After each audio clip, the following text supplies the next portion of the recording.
guys, my name is Abir Akash. I am an ex-Prague Jyotigan. Presently I am doing BCA from Heritage Kolkata.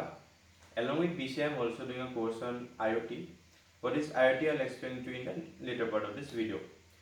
So today I will be sharing with you some things related to computer science and technology. ইয়াৰ কি scope আছে বা present সিনাৰিও কি চলি আছে বা কি skill তোমালোকে extra শিকিব পাৰা যি তোমাক জব লোৱাত সহায় কৰিব বা ট্ৰেণ্ডিঙত আছে এইকেইটা স্কিল তাৰ ওপৰতে মই যিমানখিনি জানো মই ফালৰ পৰা ক'ম চ' প্ৰথমতে মই তোমালোকক কোডিঙৰ ইম্পৰ্টেঞ্চৰ ওপৰত অলপ কৈ ল'ব খুজিছোঁ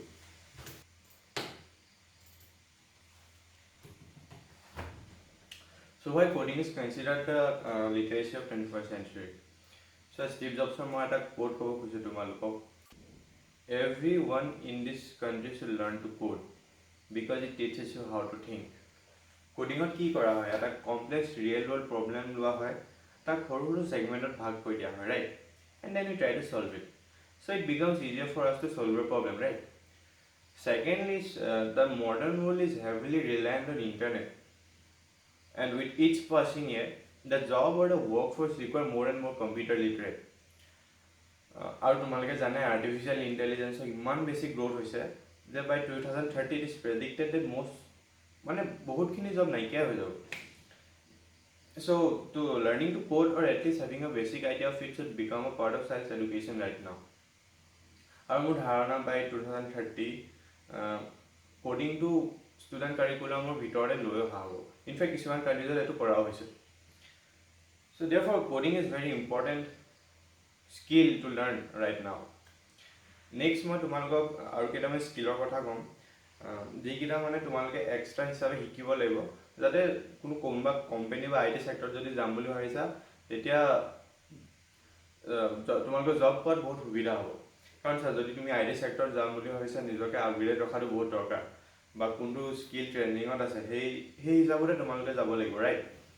চ' প্ৰথমতে মই তোমালোকক আইঅ'টি কথাই ক'ম কাৰণ মই নিজে আইঅ'টি এটা কোৰ্চ কৰি আছোঁ under hydrobase based company So what is IoT? IoT full form is the Internet of Things. Internet of Things is a platform in which any device which can be connected to the internet or other IoT devices through internet can be termed as Internet of Things. ধৰি লোৱা তোমাৰ laptop, phone, TV, lights, fan, AC, CCTV, your fitness band, everything which can be connected to the network can be termed as IoT. এটা example the বুজাই দিছোঁ Alexa চবে চিনি পোৱা এমেজনৰ এটা স্মাৰ্ট ডিভাইচ ৰাইট বোলে এলেক্সা এতিয়া বহুতখিনি বস্তু আহে যেনেকৈ লাইট ফেন টিভি স্পীকাৰ্ছ বহুতখিনি বস্তু আহে যিখিনি এলেক্সাৰ থ্ৰুৰে তুমি কমাণ্ড দি কণ্ট্ৰল কৰিব পাৰা ইভেন এপছ লাইক উবাৰ আৰু Domino's can be connected through Alexa right ধৰি লোৱা এটা light Alexa control light Alexa এটা নেটৱৰ্কত কানেক্ট হৈ আছে তুমি কমাণ্ড দিলা এলেক্সাক Alexa turn on the light. এটা এলেক্সাৰ যিটো সেন্সৰ লাগি থাকিব হি কমাণ্ডটো তোমাৰ টেক্সট যিখিনি স্পীচ ক'ব স্পীচটো টেক্সটলৈ কনভাৰ্ট কৰিব সেই ডাটাখিনি ক্লাউড ছাৰ্ভিচত পঠিয়াব এলেক্সাৰ তাত ডাটাখিনি এনালাইজ কৰি এলেক্সালৈ আহিব এলেক্সাৰ লাইটটোলৈ পঠিয়াব লাইটটো অন কৰি দিব এতিয়া যিটো সেন্সৰে তোমাৰ ভইচখিনি কেপচাৰ কৰিলে য'ত ক্লাউডত এনালাইজ কৰিলে মেচিন লাৰ্ণিং হয় তোমাৰ লাইটত যিটো সেন্সৰ লাগি আছে যিটো অন কৰিলে লাইট এই গোটেইখিনি এটা নেটৱৰ্কত কানেক্ট হৈ আছে ৰাইট এই যিটো নেটৱৰ্ক কানেক্ট হৈ আছে যে তাকে ইণ্টাৰনেট অফ থিংছ বুলি কোৱা হয় আৰু এটা এক্সাম্পল দিছোঁ ভালকৈ বুজি পাবা ধৰি লোৱা তোমাৰ এচিটো ইণ্টাৰনেটত কানেক্ট হৈ আছে আৰু এচিটোত এটা সেন্সৰ লগোৱা আছে যিটোৱে তোমাৰ এচিটোৰ হেল্থৰ বা টেম্পাৰেচাৰ কি চব কম্পনেণ্টছ কাম কৰি আছে নাই এই ডাটাখিনি কালেক্ট কৰি থাকে এই যিখিনি ডাটা কালেক্ট কৰিলে this data is send to the cloud service of that AC which is being monitored continuously and if a fault is found then a message pops up in your phone that your AC needs some maintenance. The data which is being monitored in the cloud is also sent to the customer care of that company after which you may get a message or call that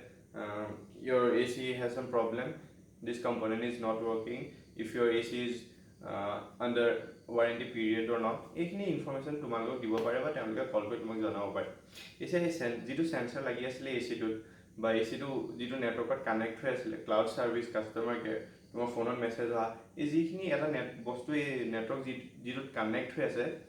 সেন্সৰৰ পৰা আদি কৰি cloud সাৰ্ভিসৰ পৰা আদি কৰি customer কেয়াৰৰ পৰা আদি কৰি তোমাৰ ফোনত মেছেজ অহা লাগে ইয়াকে ইণ্টাৰনেট অফ থিংছ বুলি কোৱা হয় সো প্ৰেজেন্টলি IoT ইমান বেছি ডিমান্ড কিয় আছে ধৰি লও তুমি এটা ডিভাইস IoT এনেবল কৰিলা মানে তাক এটা নেটৱৰ্কত কানেক্ট কৰিব পৰা কৰিলা এটা কোম্পানী একেটা কনসেপ্টে তাহতৰ বাকিবিলাক ডিভাইসতো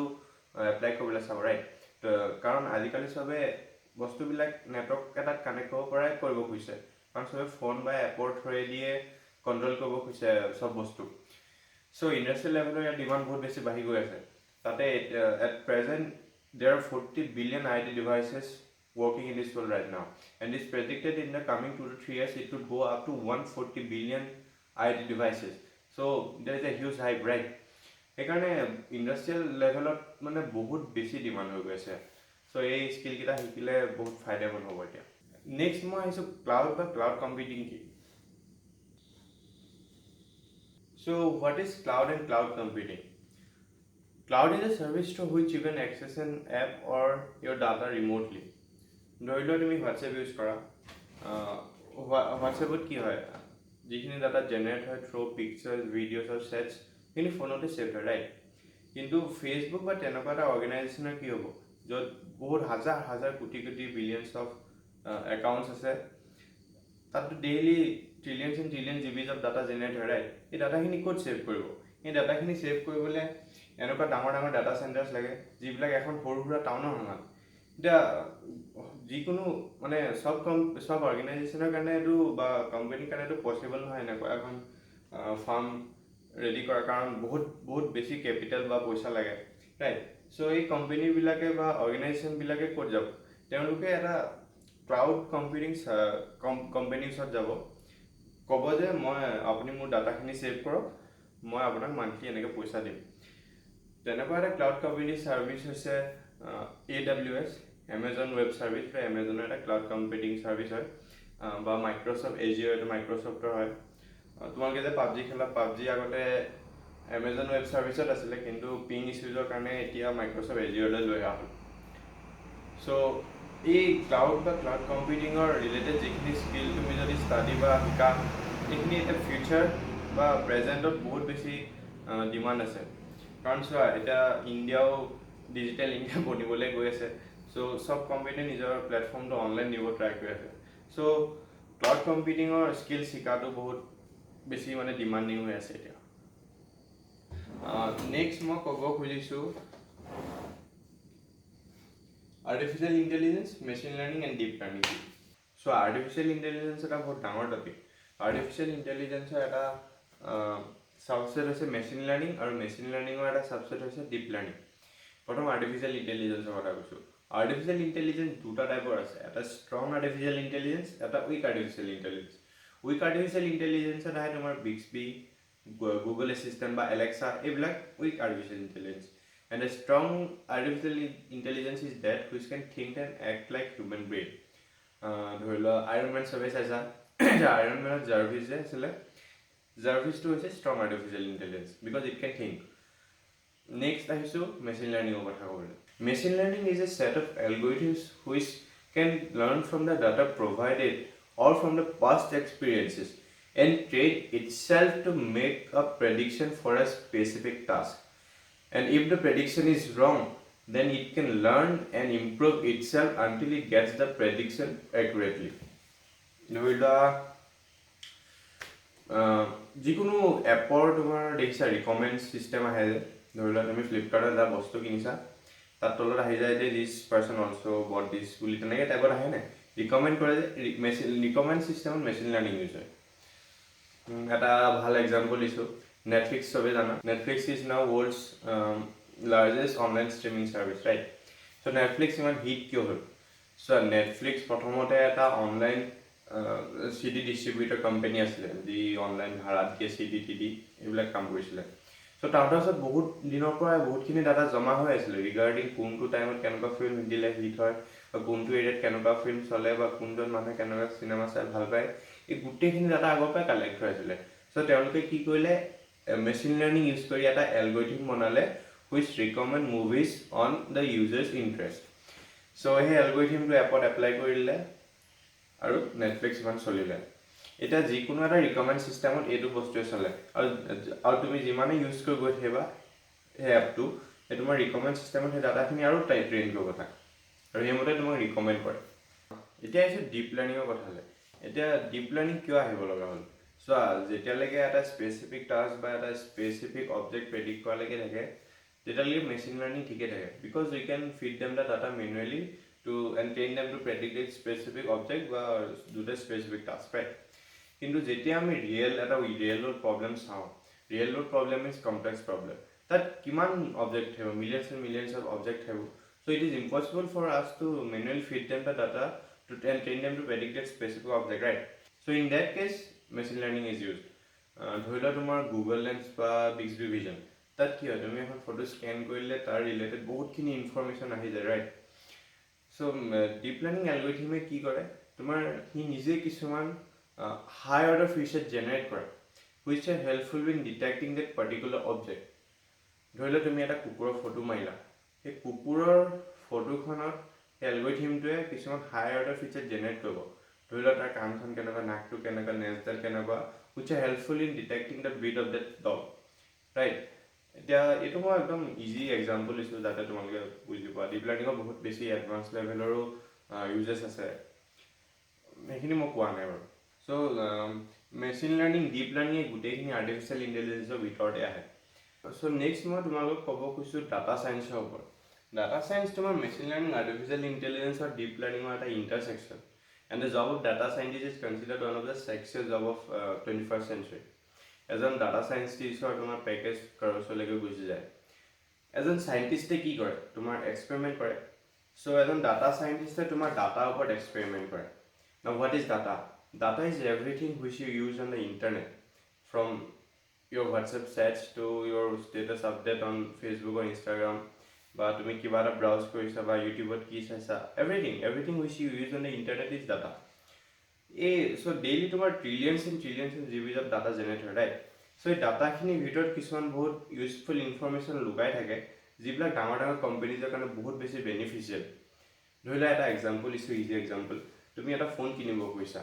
এতিয়া সেই ফোনটোৰ বিষয়ে তুমি কি কৰিবা জেনেৰেলি তুমি ব্ৰাউজ কৰিবা স্পেক্স পঢ়িবা বা ইউটিউবত তাৰ বিষয়ে ফোনটোৰ বিষয়ে ভিডিঅ' চাবা বা তুমি ফ্লিপকাৰ্ট বা এমাজনত গৈ তাৰ ৰিভিউজ পঢ়িবা ৰাইট চ' যদি সেই কোম্পেনীটোৱে তুমি তোমাৰ সেই ফোনটোৰ কোম্পেনীয়ে আগতে যদি গম পাই যায় যে তুমি তেওঁলোকৰ ফোনটোত ইণ্টাৰেষ্টেড তেওঁলোকে কি কৰিব তোমাৰ এই ফোনটোৰ বিষয়ে এড দেখুৱাব তোমাৰ ফেচবুকত তাৰ বিষয়ে এড দেখুৱাব ইউটিউবত ভিডিঅ' চালে তাৰ বিষয়ে এড দেখুৱাব বা কিবা এটা এপ ইউজ কৰিছিলে তাত সেই ফোনটোৰ বিষয়ে এড পপ আপ হ'ব ৰাইট চ' ইয়াৰ পৰা কি হয় সেই কোম্পেনীটোৰ সেই ফোনটো বিক্ৰী হোৱা চান্সেছটো বাঢ়ি যায় কাৰণ তেওঁলোকে জানে যে তেওঁলোকে ৰাইট পাৰ্চনজনক টাৰ্গেট কৰি এড দেখুৱাই আছে এতিয়া মোৰ যদি ফোন কিনাৰ মন নাই মোক সেই এডটো দেখুৱাই কিবা লাভ আছে জানো নাই ৰাইট চ' এনেকৈ কোম্পেনীৰ বহুত বেনিফিট হয় নেক্সট তোমাৰ এজন ডাটা ছাইণ্টিষ্ট তুমি যদি বনিব খুজিছা তাৰ কাৰণে তুমি machine learning deep learning artificial ইণ্টেলিজেঞ্চৰ এক্সপাৰ্ট হ'ব লাগিব তাৰ লগতে তুমি পাইথন বা এই লেংগুৱেজবিলাকত এক্সপাৰ্ট হ'ব লাগিব আৰু মষ্ট ইম্পৰ্টেণ্টলি তোমাৰ মেথছ আৰু ষ্টেটছ বহুত ভাল থাকিব লাগিব কাৰণ ডাটা ছায়েন্সত যিবিলাক এলগৰিথম ইউজ হ'ব তাত তোমাৰ ষ্টেটিক্সৰ এলগৰিথমবিলাক এক্সটেনচিভলি ইউজ হ'ব নেক্সট তোমাৰ ডিমাণ্ডৰ ফালৰ পৰা ক'বলৈ গ'লে ইণ্ডিয়া তোমাৰ ডাটা ছাইণ্টিষ্টৰ ক্ষেত্ৰত থাৰ্ডত আহে মেবি কাৰণ এতিয়া মহিন্দ্ৰা বা টেক মহিন্দ্ৰা বা TCS উইপ্ৰ এওঁলোকেও ডাটা ছাইণ্টিষ্ট ফুল ফাণ্ডেড কোৰ্চ কৰাই আছে চ' ডাটা ছায়েন্সৰ ওপৰত মই ইমানেই ক'ম বাকী তোমালোকে জানিব বেছি মন থাকিলে ইউটিউবত গৈ চাব পাৰা নেক্সট মই ক'ব খুজিছোঁ বিগ ডাটা আৰু বিগ ডাটা এনালিটিক্স কি so' what is big data big data তোমাৰ অকল ইণ্টাৰনেটত ইউজ কৰা ডাটাখিনিয়ে নহয় ইট ইনক্লুডছ এভৰিথিং তোমাৰ ফোনৰ হোৱাটছএপ চেটৰ পৰা হওক বা তুমি কি লাইক কৰিছা বা তুমি কিবা এটা প্ৰডাক্টৰ ওপৰত কি ৰিভিউ দিছা বা তুমি কোনটো ফোন ইউজ কৰিছা বা তুমি কোনখন দোকানৰ পৰা কি কিনিছা বা তুমি ফোনত কিমান দেৰি কথা পাতিছা বা তুমি কোনটো লোকেশ্যনে ট্ৰেভেল কৰিছা বা ট্ৰেফিকৰ ডাটা যিখিনি বা হস্পিটেলছ ৱাইজ যিখিনি ডাটা জেনেৰেট হৈ যায় এভৰিথিং চ' ডেইলি বহুত এটা huge amount of data generate হয় ৰাইট এতিয়া এই হিউজ এমাউণ্ট অফ ডাটাৰ পৰা কিবা এটা বহুত ইউজফুল ইনফৰমেশ্যন এনালাইচিছ কৰি পেলাই উলিওৱাকে বিগ ডাটা এনালিটিক্স বুলি কয়। ইয়াৰ কাৰণে তোমাৰ বহুত বেছি হাই কনফিগাৰেশ্যন লাগে, স্পেক্স লাগে, এক্সট্ৰা স্পেচিয়েলাইজ ফ্ৰেমৱৰ্ক লাগে বা ছফ্টৱেৰ লাগে, যেনেকৈ হাডুপ, স্পাৰ্ক এইবিলাক। এতিয়া বিগ ডাটা এনালাইচিছ ইমান ইম্পৰ্টেণ্ট কিয়? এটা এক্সাম্পল দিছোঁ, ধৰি লোৱা এটা কোম্পানী ইণ্ডিয়াত তেওঁলোকৰ এটা ব্ৰাঞ্চ খুলিব খুজিছে। এতিয়া সেই কোম্পানীটোৱে ইণ্ডিয়াৰ মানুহৰ সেই কোম্পানীটোৰ প্ৰতি ফিডবেক কি, বা তেওঁলোকৰ প্ৰডাক্টছবিলাক ইণ্ডিয়ান মানুহে কি ৰিভিউ দিছে, বা সেই প্ৰডাক্টখিনিৰ ওপৰত কি টুইট কৰিছে ইণ্ডিয়ান মানুহে, লাইকছ ডিছলাইকছ কি, এই ইনফৰ্মেশ্যনখিনি আগতে যদি কোম্পানীটোৱে গম পাই যায়, তেতিয়া তেওঁলোকে আগতে গম পাই যাব ন যে সেই কোম্পানীটোৱে ইণ্ডিয়াত তেওঁলোকৰ ব্ৰাঞ্চ খুলিলে প্ৰফিটেবল হ'ব নে নহয়, ৰাইট? এইখিনি ইনফৰ্মেশ্যন তোমাৰ বিগ ডাটা এনালাইটিক্সৰ থ্ৰুৱেদি কোম্পানীবিলাকে আগতে লৈ লয়। নেক্সট তোমাৰ বিগ ডাটা তোমাৰ ইউজ হয় স্পেচ বা এষ্ট্ৰফিজিক্সত, কাৰণ স্পেচৰ পৰা যিবিলাক ইনফৰ্মেশ্যন আহে বহুত এটা হিউজ এমাউণ্টত আহে, চ' মেনুৱেলি তাক এনালাইজ কৰাটো ইম্পচিবল। চ' তাত তোমাৰ বিগ ডাটা এনালাইটিক্সৰ কিছুমান এলগৰিথম ইউজ কৰা হয়, যি তোমাৰ এই ডাটাখিনিৰ পৰা ইউজফুল ইনফৰ্মেশ্যনখিনি কালেক্ট কৰে। আৰু এটা ইণ্টাৰেষ্টিং কথা কৈছোঁ, ট্ৰাম্প যেতিয়া জিকিছিলে কোৱা হয় যে বিগ ডাটা এনালাইটিক্সত তাত বহুত ডাঙৰ এটা হাত আছিল। ট্ৰাম্পে কি কৰিছিলে, এটা বিগ ডাটা এনালাইটিক্স কোম্পানীছত গৈছিলে, নামটো কেম্ব্ৰিজ এনালিটিক্স আছিলে নেকি, যি মানে গুগলৰ লগত ডাঙৰ ডাঙৰ কোম্পানীৰ লগত কাম কৰে। ট্ৰাম্পে ক'লে যে মোক ভোটাৰ্ছখিনিৰ বিষয়ে ইনফৰ্মেশ্যন লাগে, যে তেওঁলোকে কি টুইট কৰিছে, বা ট্ৰাম্পৰ প্ৰতি তেওঁলোকৰ কেনেকুৱা মানে ফিডবেক আছে, বা তেওঁলোকে কি লাইক কৰিছে, কি ডিছলাইক কৰিছে ফেচবুকত। এইখিনি ইনফৰ্মেশ্যন গেডাৰ কৰিলে আৰু ইয়াৰ পৰা এটা এনালাইচিছ উলিয়াই পেলাই ট্ৰাম্পে সেইমতে তেওঁৰ কেম্পেইনিং ষ্ট্ৰেটেজিবিলাক প্লেন কৰিলে, আৰু ক'লে যে যিখিনি ইনফৰ্মেশ্যন গেডাৰ কৰিছে সেইমতে সেই পাৰ্চনজনক ফেচবুকত তাৰ এড দেখুৱাওক, মানে ট্ৰাম্পৰ ছাপৰ্টত এড দেখুৱাওক, যাতে তেওঁলোকৰ ব্ৰেইনটো মোল্ড কৰিব পাৰি। চ' বহুত নিউজ চেনেলে হিলাৰী ক্লিণ্টন জিকিব বুলি কৈ আছিল, কিন্তু লাষ্টত গৈ ট্ৰাম্পে জিকিলে। So' this is the power of big data analytics. Next মই তোমালোক ক'ব খুজিছোঁ এথিকেল হেকিঙৰ কথা। এতিয়া হেকিং কি তোমালোকে চবেই জানা, আৰু যি হেক কৰে তাক হেকাৰ বুলি কোৱা হয়, ৰাইট? এথিকেল হেকিং হৈছে তোমাৰ হেকিং স্কিলছবিলাক ছিকিউৰিটি পাৰ্পজত ইউজ কৰা। ধৰি লোৱা এটা কোম্পানীৰ ৱেবছাইট বা এটা বেংকৰ ছাৰ্ভাৰ কোনোবাই যদি হেক কৰে, কিমান ডাঙৰ এটা কেয়ছ ক্ৰিয়েট হ'ব, ৰাইট? চ' কোম্পানী বা বেংকে কি কৰে, এথিকেল হেকাৰ্ছবিলাক হায়াৰ কৰে আৰু তেওঁলোকক কয় যে তুমি আমাৰ ছাৰ্ভাৰটো বা ৱেবছাইটটো হেক কৰা, আৰু যদি তাত কিছুমান লুফল্ছ আছে, লুফল্ছ মানে হৈছে ছাৰ্ভাৰটোৰ বা ৱেবছাইটটোৰ কিছুমান উইক পইণ্ট, যাৰ থ্ৰুৱেদি হেকাৰ্ছবিলাকে এণ্ট্ৰি কৰে। যদি কিছুমান লুফল্ছ আছে তাক বন্ধ কৰি দিয়ে, যাতে ফিউচাৰ যদি কোনোবাই হেক কৰিবলৈ ট্ৰাই কৰে দেন হি উইল বি আনছাকচেছফুল। চ' এইবিলাক স্কিল তুমি নিজে শিকিব পাৰা, বা অনলাইন চাৰ্টিফিকেটছো আছে, ল'ব পাৰা। এইখিনি টপিকছ আছিল, আৰু এক্সট্ৰা মোৰ নাই, সৰু সৰু এক্সাম্পল দি মই বুজাবলৈ ট্ৰাই কৰিলোঁ। হোপ তোমালোকে বুজি পালা। আৰু যদি কিবা কুৱেৰি আছে তোমালোকে মোক ইনষ্টাগ্ৰামত মেছেজ কৰি সুধিব পাৰা, মই লিংকটো ইনষ্টাগ্ৰামৰ আইডিৰ লিংকটো ডিছক্ৰিপশ্যনত দি দিম। That's all, thank U.